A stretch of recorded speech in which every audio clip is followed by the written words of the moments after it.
Hey guys, what's up? Welcome to another episode of the Small Business Surgeon podcast. I am super excited to have this fella on today, guys. I am joined by none other than the Mind Ninja himself, Mr. Wiley McArthur. Wiley, welcome to the show, bud. Hey, thank you. Thank you. It's a pleasure and an honor for sure. The Mind Ninja. So this is like something, with a small business surgeon, so we deal with a lot of business stuff and the ins and outs of business. And I feel like a lot of people forget, me especially. I learned traditional business studies in school. It was all out of books, and the stuff inside of an entrepreneur's head was never ever covered in any of the lessons. It was all, this is marketing, this is advertising, this is budgeting.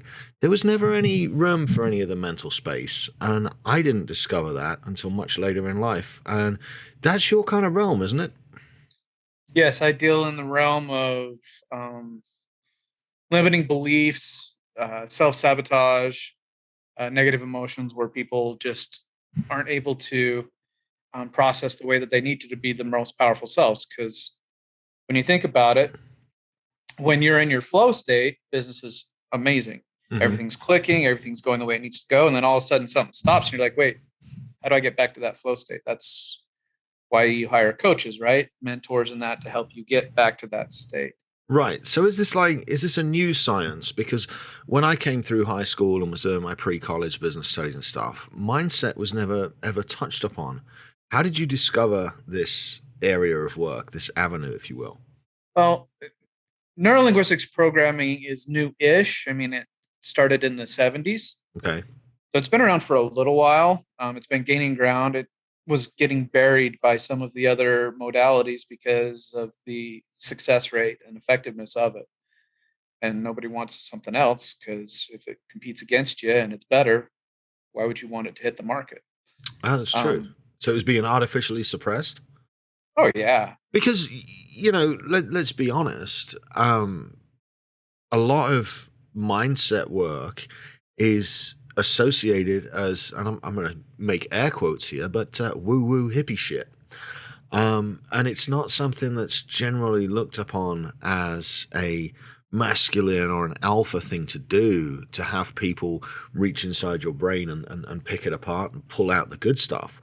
And I found, especially in the environment I was raised in, the environment I started business in, mental health wasn't something you ever talked about.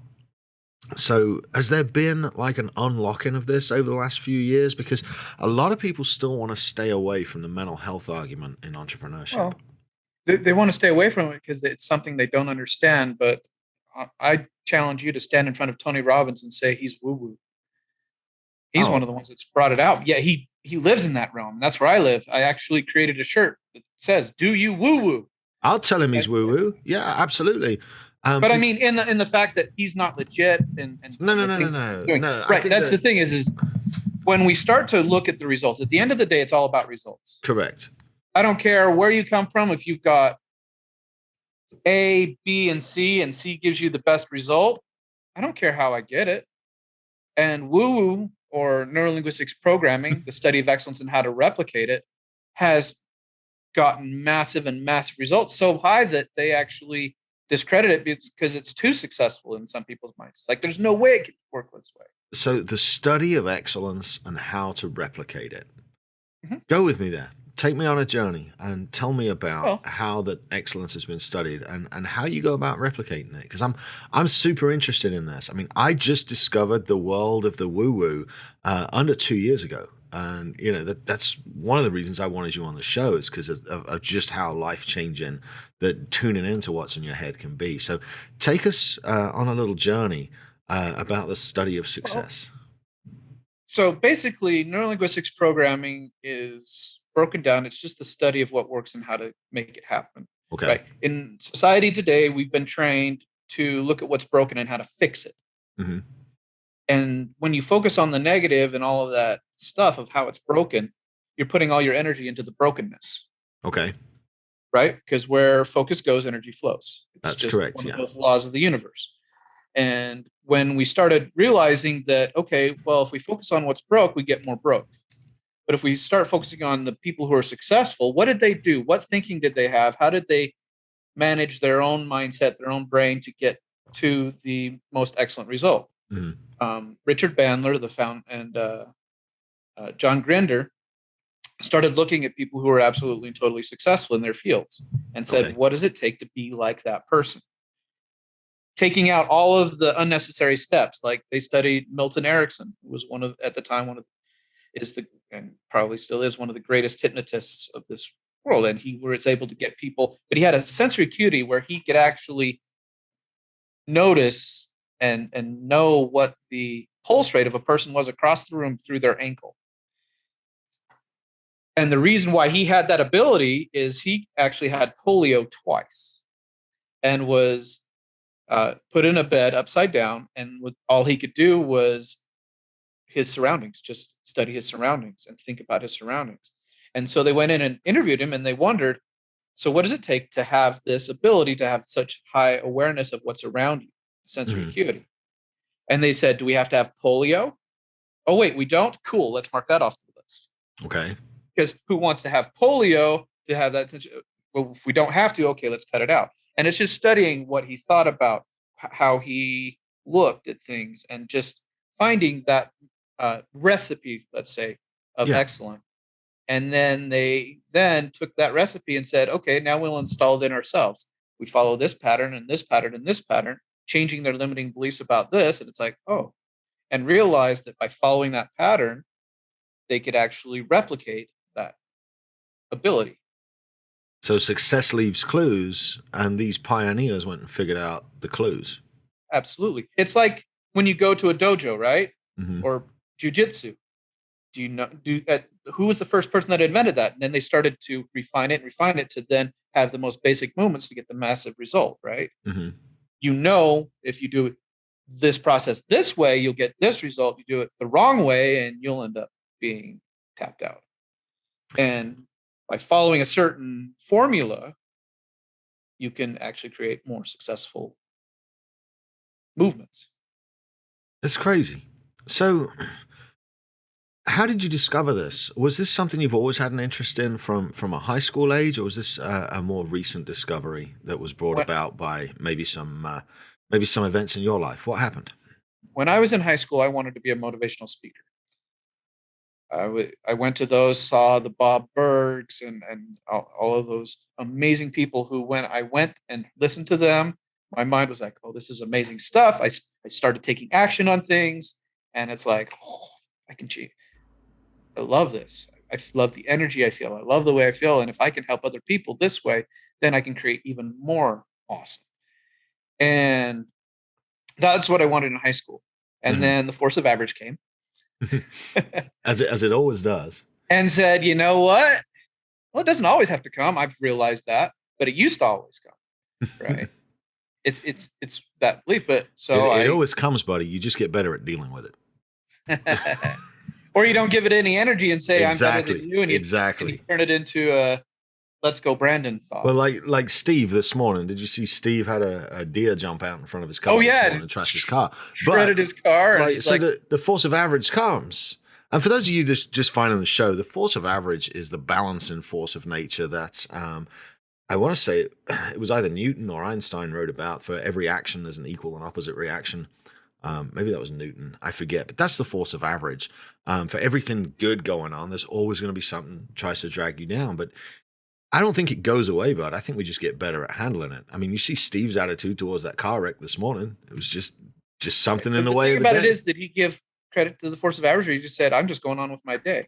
See, when things show up, it's what we give the attention to. That's what I mean by saying the force of average goes away. It's like it doesn't get any of my energy. It's like, oh, okay, pivot.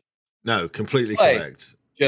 You just get better better at dealing with the issues that would have set you back. I think become more resourceful. Yes. Pull out the mystical arts and just rock and roll.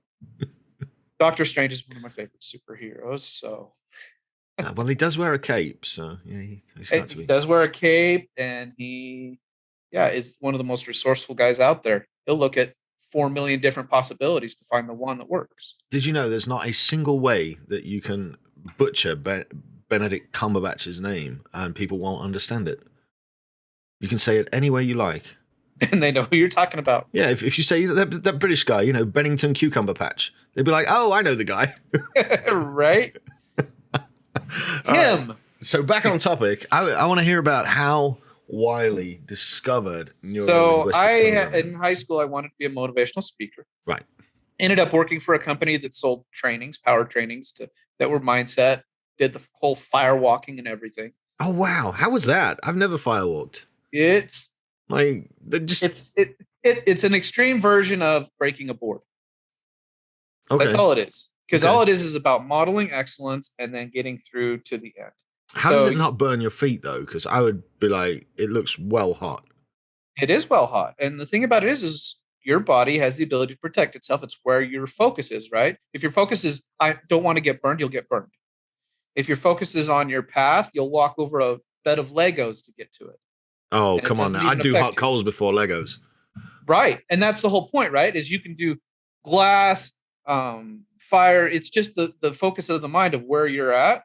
And the energy will go where it needs to go to keep you safe. When you're focused on that.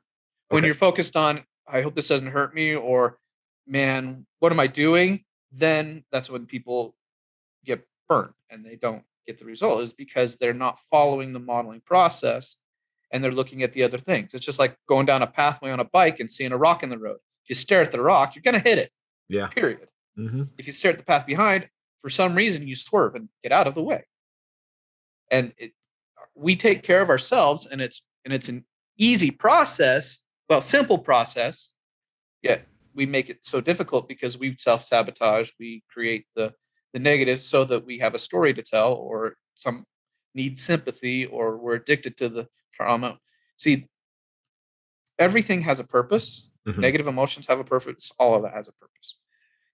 And we'll get into that in a little bit later. But I got in this path, found it for a little bit, and then they folded under because they weren't in full integrity.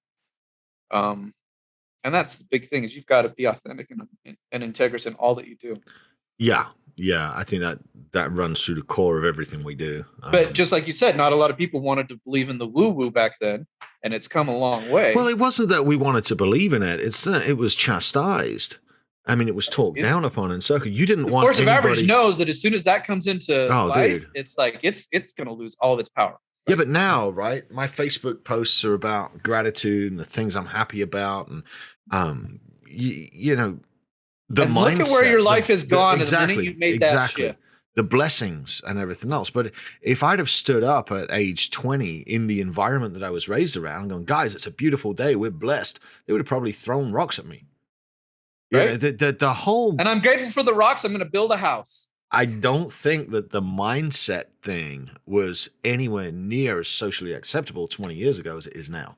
Oh, not even close. And that's the best part, is everything's creating in alignment. So I went through a lot of different phases. I went through my insurance phase, my mortgage phase, my real estate phase. I didn't know this. Telemarketing phase. Yeah, I've done all of those. If it had a test attached to it, I loved it because I love taking tests. I had my 6 and 6.3, but I passed the test. So I was going through real estate. I know that you can understand this one, where they make you do like the 100 hours or whatever to get it. I was playing free cell while the video was going on in the background, took the test, passed it first try. And everybody in my office like, I hate you. And I'm like, I've always had a belief that I pass tests. And it's not a difficult test. It's not the most difficult barrier to entry. No, not to discredit the work, obviously. Well, to become a real estate agent is easy. To be a really good real estate agent, that's a whole different thing. It's very difficult. To become a gorilla among the Karens. You should never be a Karen. Always be a gorilla. Yeah, absolutely. Be a winner and take it by the throat and just crush it. And that's the thing is the mindset is, I'm going to do what needs to be done to be successful. Right. And by modeling that philosophy, you can create movement towards that result. All right. So we have mentors. Think about it. If you had a mentor, he says, do things this way. You do it exactly that way. It's like, wow. No, I mean, That's why you pay him. Oh my God, do that again. That was easy. It really is. He's got that fucking red button from Office. I've got an easy button. I have the physical version, and then I can give you the mental version. We can get rid of all that stuff. And that's the fun part, is when we start realizing that we overcomplicate stuff and get rid of the complications and start weeding all that out, realizing it doesn't have to be, life changes. When we start focusing on gratitude, when we get around the right people. It's the 5 people you're around, you'll become the 6th. If you're around 5 losers, you'll become a loser. If you're around 5 millionaires, you'll become a millionaire. You get around 5 excellent drummers, you'll start to learn how to drum. Man, I should do it. Does anybody know any excellent drummers I can hang out with? There's this small business surgeon dude that I hear. Dan Wiley, you savage, I know. Man. I watched him. He was lit. Everyone was like, "Oh!" It's amazing. You're savage, dude. I like it. Hidden talent. All right. Talking of hidden talents, I want to get you back to NLP and small business, because it is your business as well. This is what you do professionally. So how did you get your start in neurolinguistic programming? And then we'll take a look at business. And then later on in the show, I'd like you to maybe walk us through an exercise or two that the listeners could do for themselves and uncover some easy shit. Sure, we can do that. So how'd you get into it? Where did it start? Where did I find it? So it found me. You've been a mortgage broker. I was in the middle of all kinds of crazy stuff. I even joined a network marketing company. Oh, how did that go? Well, it was actually really fun because I was around a lot of awesome people. It's just I didn't do the work at the time. It is one of the best models of excellence if you do the work and you find a product you believe in. Anything can work, right? But I got introduced to a gentleman who was a trainer of neurolinguistics programming, timeline therapy, and hypnotherapy. So he had a training that had covered some areas that I'm just like, oh my goodness, where have you been all my life? I wanted to do it, and I was married at the time, and you know how you make joint decisions when you're going to spend a good amount of money. A lot of money, yeah. Right. So what I did is I made it easy on myself, and I brought her to the interview. I said, you sell her on why I should get trained, and I'll do it. Because I was already sold. That's a rough one right there. No, it was easy because he had all the skills, and he showed all the stuff, and we wrote the check. Done. You sold her. Okay. Well, why would I? I already knew I wanted it, and I also wanted peace at home. So I let him sell her. I made sure that she was there, and did it. And that's the best way to do it. Yeah. If you're worried about that kind of thing, that kind of investment, do it. If you're an alpha and you just say, I'm just going to do this and show you. See, didn't have a track record of successful showing it. Okay. And that makes a big difference. Yeah. If I had a record of every time I made an investment, I got a huge ROI, there would never be a question. But you had several careers, so your record. I had self-sabotaged myself out of every single one of those careers. Yeah. I was in a bad mindset. I had all this. The limiting beliefs and all of that, I had lived it. So I'd gone through all of that. And so I was like, okay, do this. So I went and did the training. And it was basically 7 straight days under hypnosis. So it was installed at the unconscious level. So I was unconsciously competent from day 1. That's the way to do the training. By the way, if you're going to do it, none of this online shit, you go live. If you're going to learn neurolinguistics programming, there's a lot of online stuff. It's not the same, even close. So they literally hypnotize you. Well, program. So they were programming you through the hypnosis then, or how does that work? Basically, what they do is the way that the information is given, it goes straight to the unconscious, because our conscious mind works at about 26 to 30 bits per second. Our unconscious works at 1 million bits per second. So he was installing at the unconscious level. So when certain things came up, the information was right there, and I knew how to access it easily and effortlessly. We did practices on different things, how to get rid of all the past stuff, all anger, sadness, fear, hurt, and guilt. Less than 2 hours.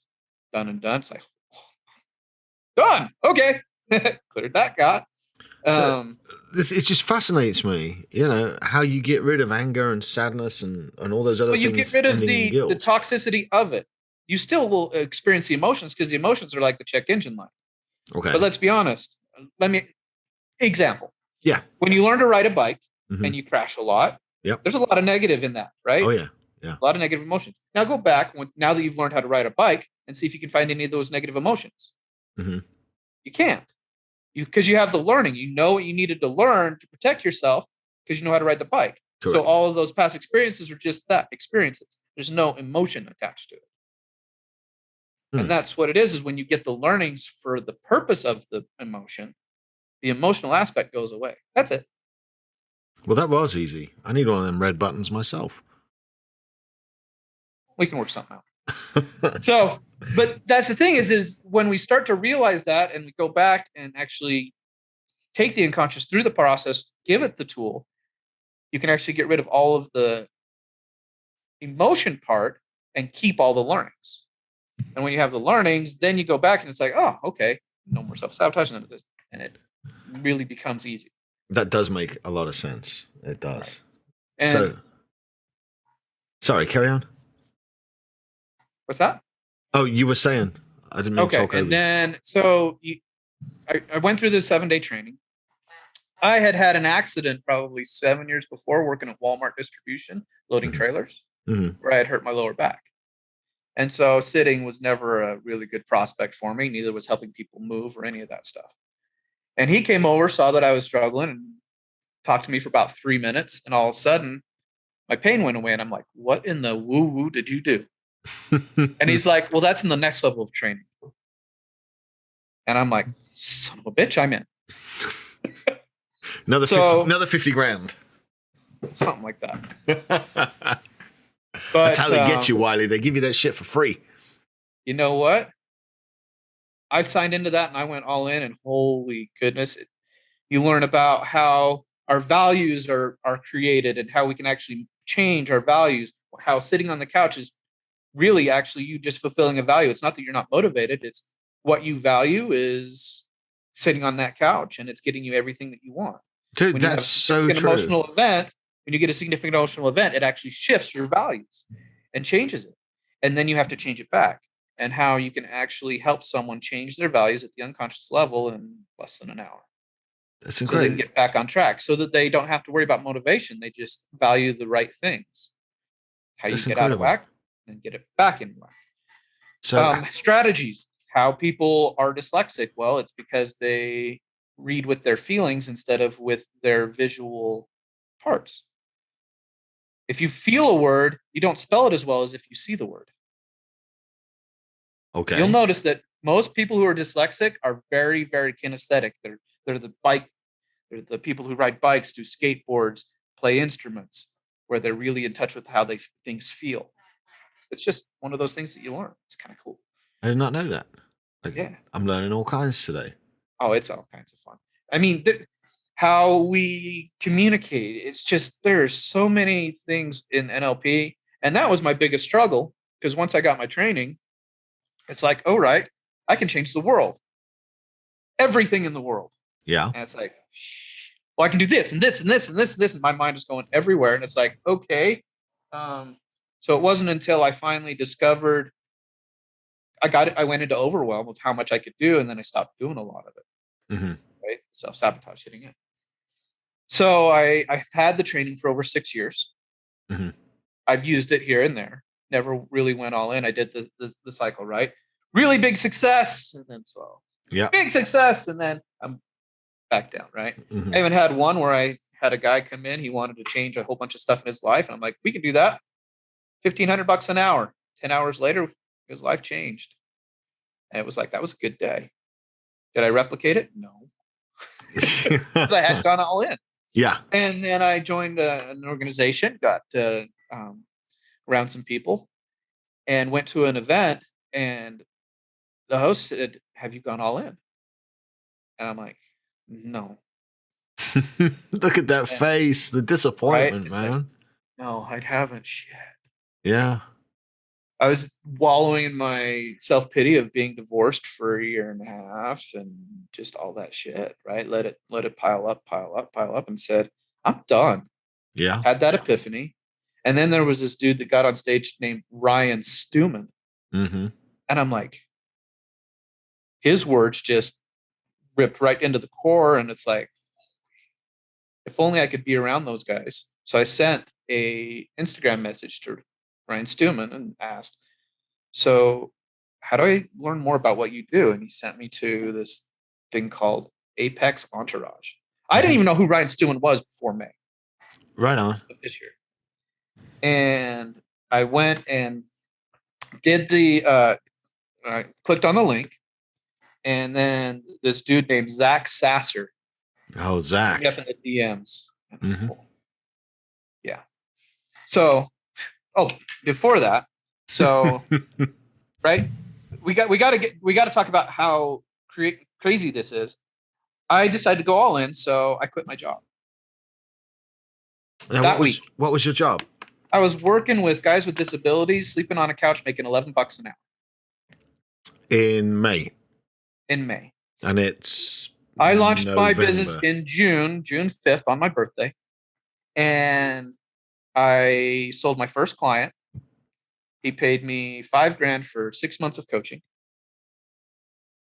And that was one coaching session a month. I've since changed my formula because that doesn't work. You need more access because when problems pop up, you need your coach to be able to help you clear all that out. But he believed in me, and I made more money in that week than I would have made 2.5 months working at my old job. Yeah, $11 an hour, no doubt. And I was ruining my health. My back hurt because I was sleeping on a couch 4 nights a week because I was the graveyard shift, and I had to do it. But he believed in you, but you weren't sure yet, were you? I knew that I had the skills. Mm-hmm. I never questioned my ability to coach. I questioned my consistency on that and going all in on building the business because I've never been one to build a business. I knew I could get results with NLP. That was never a question. I don't have imposter syndrome on that. I had the imposter syndrome on running a business consistently and getting the results. There's a lot of moving parts. It's almost harder to run a business than it is to be good at your specialty. Well, here's the crazy thing. So there's this personality test that I found that I took, and so it's like it's a 0 to 30, and I found out you can get a 0 in one of the categories. I took a personality test. Turns out I failed. I got a 0 on a personality test. I can see that. I mean, I am not responsible at all. If it's not on a checklist right in front of me, I squirrel, and I'm like, oh, let's do this, and then it's like, let's do this, and yeah, dude. If it's not on my calendar, it doesn't get done. Right. But then again, I'm massively excellent on Zest for Life. I bring energy to a room that you can attest to. That is just like, and I trust people implicitly. It's like, all right, let's go. And when my gut tells me to, by the way, I have a really good gut check that I trust.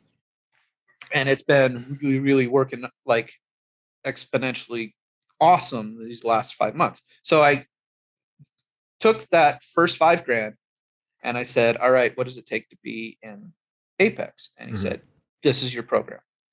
We're not going to put you in the entourage. You're an entrepreneur. You own your business. Let's do this. And I'm like, oh man. All right, let's do it. So I said I'd gone all in. I went all in, joined the organization. A month later, there's this entrepreneur meetup in Dallas, Texas. I haven't flown anywhere in 3 years. I got on a plane and I went to Texas. That was the changing point. That was the true launch. When I started getting around people whose mindset was different than mine, all of a sudden I'm like, holy shit. Okay. I doubled my prices because I'm like, look at all the value I can provide. Doubled my prices, started getting it. And that was just at the entrepreneur level. Then, and that was mid-July. Then I'm like, okay, this is cool. Then they're like, well, there's this other fly-in in August. It's this live event with 500 people. I'm like, oh, the energy from 40 people. What would 500 people be like? I'm like, all right. So I booked it. Now, here's an interesting thing. My unconscious mind is looking out for me. I booked my time. The event was on a Thursday. So normally you'd think, all right, I'll fly back on Friday. No, my unconscious mind booked me a flight back on Saturday. Well, on Friday, there was this group that met that called the executives in Apex. Yeah. And so I got told about that. I'm like, ooh, what's that group? And they said, it's this, and it takes this to get in there. I'm like, oh, I got to do that. So I went to the event and put out there that I needed to make this much. Well, guess what happened? I met 2 people that signed up for my coaching that paid me that much that day. What? That was easy. God damn it, that Seriously. button. I put it out there, and all of a sudden it happened. And I'm like, okay. So I went to the executives and introduced myself and met some wholly amazing people. The Stacy Rasky, the Jessica Dennehy, the Sammy Knight, the Chris Whitehead. So I'm up there, and I'm filling that room full of all my woo woo. Just to point out, he met me too. You were in the entrepreneur group at the time. I was at the time, yeah. So you were in my first group, and yes, I met you there, and we made it. We had a challenge, and I won the first time, but then they sent me back, and then we're both in executives now. We are both in executives now. Yeah. Yeah. But so I went in there, and I'd made a public post in July that I was going to be a member of the Apex executives by the end of August. Everything lined up. I got in there, and that room, oh my goodness, was so overwhelming.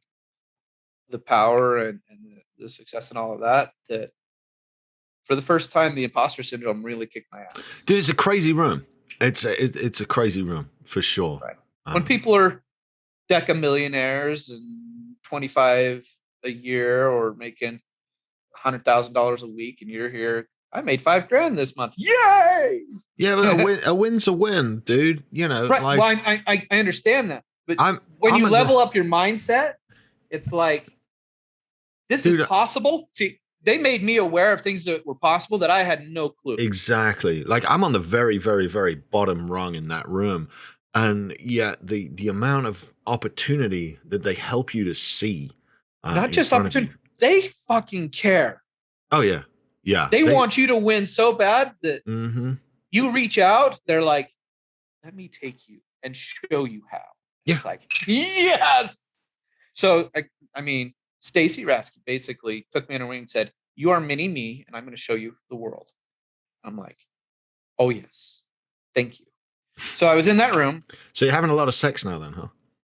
Huh? Nothing. I got to get that marriage thing first. You missed that. It got tagged with Stacy. She came out. And I did not. She says, the more sex I have, the more successful I am. There you go. And it's like, all right. Now I got to find somebody to have sex with, I guess. But well, I hear those Oculus Rifts are going to be the way of the future, there, mate. Right, virtual. Here we go. No STDs there. There's hope for us yet. So I've seen Demolition Man. I see how it goes down. But so I get in there, and then I get a call 2 weeks later from a guy named Chris Whitehead, and he said, "You brought so much energy that we need to back you off a little bit because you aren't at the level that you need to be in that room." And he's like, so here's what I'm going to do. I normally charge this, but because of our mistake, we're going to do this. And I'm like, done. One-on-one coaching with Chris Whitehead. Yes, please.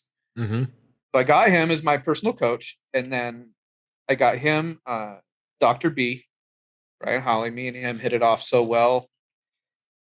All you have to say is Excelsior and key lime pie, and it's like, yes. I'm gonna have to ask him about that. I'm actually interviewing Brian this week, Dr. B. So I'm gonna ask him about Excelsior and key lime pie. Absolutely, key lime pie is his favorite dessert, and Excelsior is the motto we live by. All right. Do you know where Excelsior comes from? I do not. That is Stan Lee's quote. Excelsior, live your greatest, be excellent. It's Marvel. No, well, there you go then. Superheroes. We learned. I knew it was something to do with. I thought it was so me Harry and him Potter are or some shit. Superhero geeks. So we talked for hours, and that's the thing is the connections you make levels up your mindset. So I brought him on. He's helping me do some other things. It's like being around this greatness, and they want me to be successful. And so I said, well, I've got to go even more all in. So I started doing the work. Right. Building my machine, doing those processes that are there available to us in Apex to be able to get results fast, right? They Mhm. created a model of excellence, and all we have to do is do the work and we'll replicate it. NLP. Surprising how that works, isn't it? Done. Oh, okay, right. Kind of fits. When you know what Yeah. you need to do, you push the buttons, any monkey can do it. And it really is. It's dumbed down to where anyone can do it. That's the belief is if any human can do it, anyone can do it. If Yeah. we get the right model of excellence. So that's what we do. So I spent the next 2 months leveling up massively until I was talking to Chris and he's like, you know what? You're ready. And they said, all right. And I got into that executives along with this dude here. We came in at the same time, me for the second time. But yeah, we got around those models of excellence and just, it's been amazing. That October fly-in was incredible. Mhm. This last event on November 5th, the live event, if you aren't around people who are in the know, you wouldn't know about the metaverse or the potential that's coming down the pipe or the fact that you are holding yourself back. You Ooh. need to start. I want to tangent here into the metaverse for a minute. I think that right now we may have approached a singularity and not be fully aware of that. I wanted your opinion on this before I jump off and have to go buy a new tinfoil hat. But within the metaverse, when we wear our VR goggles, we'll be able to interact with anybody else in the world that is part of the metaverse, correct? That's what they say. So I can fully VR and interact with you in VR, right? Absolutely. So Facebook has 12, 13, 14 years of us, of our memories, of our messenger conversations. They know who we are. They've got the videos. They can we've create uploaded. virtual uses for our legacy. Yes. There Our we go. grandkids can talk to us about it. There we go. The AI is going to be accurate enough and have enough of our data to respond to people as if it were us speaking. Yep. They're going to have someone, my grandkids are going to see me with this. My Yeah. easy button. Just That's living in the really, world. and I've been talking about it with some of my friends, and it's quite uncomfortable. And one of them was very adamant that he's like, dead people are dead. You don't fuck with that. And I'm like, man, if I talk to dead people all the time. In the regard of if you follow Napoleon Hill, Mhm. he had his higher council Yes, that he would talk to. And they became so real to him that it was as if he was having a conversation with them. that's true. I believe people are energy and energy never leaves this world. So if you want to tap into knowledge and excellence, reach out. It's there. Oh, I completely agree. Now, this is the mastermind group from Think and Grow Rich, Napoleon Hill's book. But like, it just seems to me as though we might have reached a singularity. We might have reached immortality without even realizing it. Because one form of my consciousness, even though it's going to be artificial, will carry on. There is no doubt in my mind now that my kids are going to be able to talk to my Facebook avatar after I'm dead. And it might be $199 a month subscription fee. I don't fucking know. But the question is now that you know that that's there, what information are you going to leave your legacy? oh, Are you going to level up? Are you going to start showing up in the most magnificent form of yourself? Or are you going to let this force of average and self-sabotage? See, now that you nah, know that this is getting passed out, you are being recorded. we're all in, baby. We're all in. Right. Like, See, this isn't stopping. And that's the thing is if you know you're being recorded, we act differently. Well, now you're being recorded and you know it. We've been so start recorded. acting different. Yeah, but we've been recorded this whole time. But we didn't know it then. But I've always thought that, I've always thought that my friends and my kids are going to be able to go back and listen to podcasts. And I've been posting video content for 4-5 years on Facebook. They're going to be able to go back and see all of that. So that's what makes it different is that now I'm going to be uploaded into an artificial intelligence system as well that can intelligently respond as me, saying similar things to what I would have said, just formed by using all the data that I've uploaded over the last 12 years. Hey, at least you're not a head in a glass like in Futurama. I would love it. I mean, I think that... Right? I'd rather be me. Yeah, but here's the fun part is we get to decide now what actions we're going to take, what belief structures we're going to take and pass on. Mm-hmm. And when we know we're being recorded, people act better for some crazy reason. That's true. That's true. I just assume I'm always being recorded. And well, and that's the thing is, that's the way I've acted too. But for the general population, they don't believe it. Now they have no excuse. You are being recorded. Everything you say and do will be presented to your ancestry. Oh yeah. What do you want to show up as? Like badass granddad. Absolutely. I mean, that's where I'm going.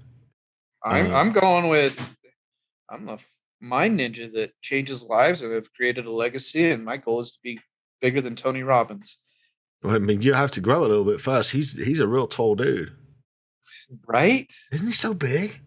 He's like 6'6". His hands are like bananas. All right, we know that. All right, so we've got a little bit of time left. I'm having too much fun here, but I want to jump into NLP and go over a couple of exercises that some of the entrepreneurs listening to this can do at home that they'll find useful. Before I do that, when you start working with entrepreneurs, what are some of the common misconceptions that they've got about what you do? And what would you say some of the most common problems that entrepreneurs are facing that they come to you with? The most common misconception is that I can make them do anything. I can't make anyone do anything. They have to take the action. It's only right? that, yeah. That's a huge coaching is a do with, not a do to. That's huge. I never even thought about that. Yeah. I can't do anything for you. You have to take the steps. You have to take the actions. I can give you the recipe, but if you don't follow it, if you put salt instead of sugar, I can't guarantee the result. Right. Otherwise, if you follow the model, I can give you the result. I can guarantee it. And I'm one of the few that will actually back myself up and say, yeah, you do the work, I'll guarantee the result. Easy. Because I know it works every time. Yeah. I mean, same with what I teach. If you do the work, you'll be fine. It's getting people to do the work that's the problem. Yeah, people want it done for them, and it's like there is no do for you in the mindset because it's your mind. No, and it's simple, but it's not easy.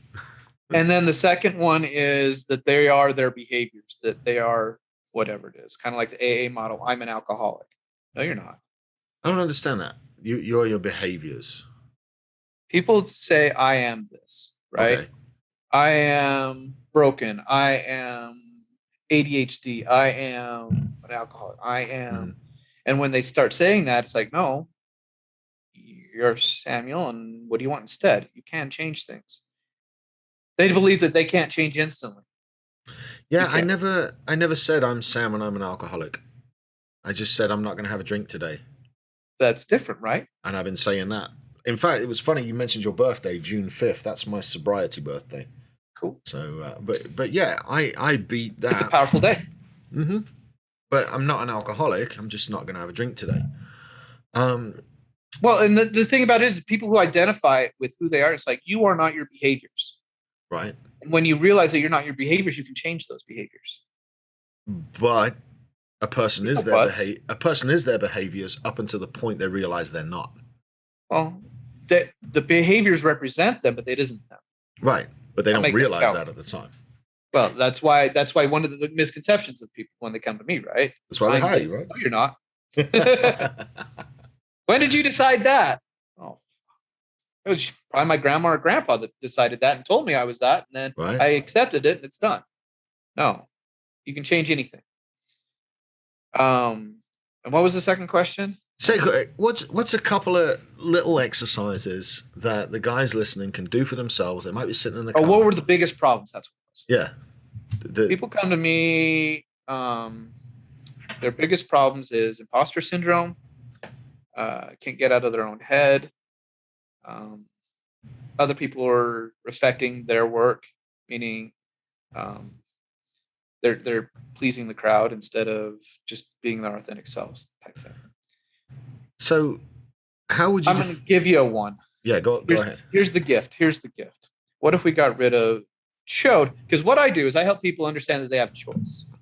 Most people don't believe they have choice. Let's get rid of imposter syndrome for some folks. Now, I got rid of imposter syndrome by trial and error and by eventually realizing that I do have the skill sets required to be in the room that I'm in. But it didn't come overnight, and it wasn't through neurolinguistic programming. It was going to the room and following up, and it took a while.